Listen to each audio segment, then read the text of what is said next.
We're going to look at our hormones that are under hormonal regulation. The hormones that are under hormonal regulation are going to be secreted because of another hormone that was secreted.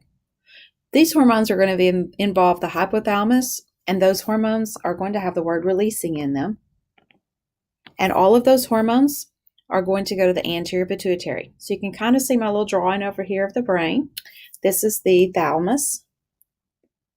The thalamus is not an endocrine gland, but you have the pituitary gland hangs down from the brain, and I colored in green the anterior pituitary, so this is kind of color-coded, and our big bright pink area there is the hypothalamus. Okay, the hypothalamus is going to secrete prolactin-releasing hormone. Prolactin-releasing hormone, it goes into the bloodstream like all hormones do, and the receptors for prolactin-releasing hormone are on the anterior pituitary gland. The anterior pituitary gland then is going to secrete prolactin, PRL. Prolactin goes into the bloodstream, and the receptors for prolactin are on the mammary glands. And the mammary glands are then going to make milk. And another way to say that is they're involved with lactation. Remember that the word bit, L-A-C-T, lact, has to do with milk. Okay, another hormone secreted by the hypothalamus is growth hormone releasing hormone. This goes into our growth family. Growth hormone releasing hormone goes to the anterior pituitary gland, and the anterior pituitary gland secretes growth hormone. Growth hormone goes into the bloodstream, and it's going to bind to receptors on all tissues, especially bones and muscle, and it's going to cause those tissues to grow. So it's involved with growth. We have our metabolism family, and the hypothalamus starts out our metabolism by secreting TRH, thyrotropin-releasing hormone. Thyrotropin-releasing hormone goes into the bloodstream. It binds to receptors on the anterior pituitary gland, and the anterior pituitary gland secretes TSH. TSH stands for thyroid-stimulating hormone. So TSH is going to go into the bloodstream. It binds to the receptors on the thyroid gland, and the thyroid gland secretes T3 and T4. T3 and T4 are your hormones that are going to regulate metabolism. Thyroxine is another name for T4 that is commonly used. The 3 and the 4 stand for the number of iodine molecules. T3 is the more active form. T4 is secreted in greater quantity.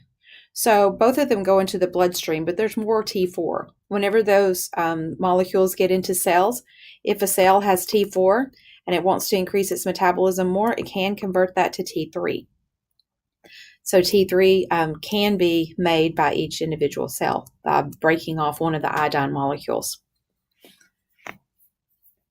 The family that involves your ovaries and testes is your reproductive family. The hypothalamus is going to secrete gonadotropin releasing hormone, GnRH. Make that a little bit clearer.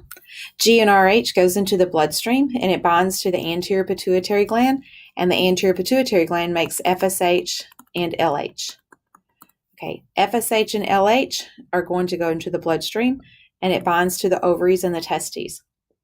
The job of the ovaries and testes is to make estrogens and progesterone for the ovaries, and the testes are going to make testosterone. Remember that testosterone is the principal androgen. So that's where the word androgen comes in. Okay, the job of estrogen and progesterone is to mature the eggs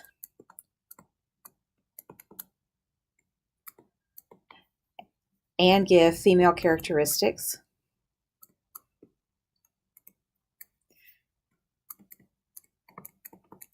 The job of testosterone is to make sperm and to give male characteristics to the individual. Okay, our last family, this is our long-term stress family. This is going to be corticotropin-releasing hormone. Corticotropin releasing hormone, because it starts with cortico, kind of reminds you of cortex. So this hormone is secreted. It goes into the bloodstream. The hormone goes to the anterior pituitary gland, and the anterior pituitary gland secretes ACTH. ACTH stands for adrenocorticotropic hormone.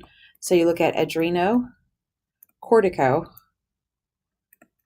and you might think of adrenal cortex. So this hormone is going to have receptors at the adrenal cortex. Let me move this over just a little bit so I have more room to write here.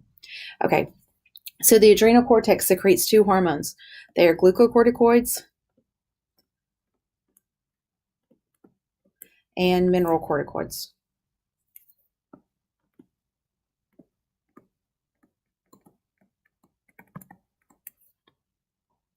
Well, I'm trying to move this and it's like really going everywhere. Okay, so here's our glucocorticoids. The principal glucocorticoid is cortisol. Glucocorticoids are going to cause two things to happen. It's going to increase the glucose level in the blood, and it's also going to decrease the immune functions. One of the immune functions that your immune system has is inflammation, so it's going to decrease inflammation. This is typically the drug you get if you have poison ivy or sinus infection, something where you have inflammation that's bothering you that is really not important. Okay, mineralocorticoids. The principal mineralocorticoid is aldosterone. Aldosterone is going to tell the kidneys to reuptake sodium. So it tells kidneys to reabsorb sodium so that the sodium does not go into the urine. It's going to stay in the body. This is going to make your spaces or your interstitial space in your kidney more concentrated. So water is going to come because of osmosis. And what this is going to do is going to increase the water in the blood. So this increases blood volume, which is going to increase blood pressure.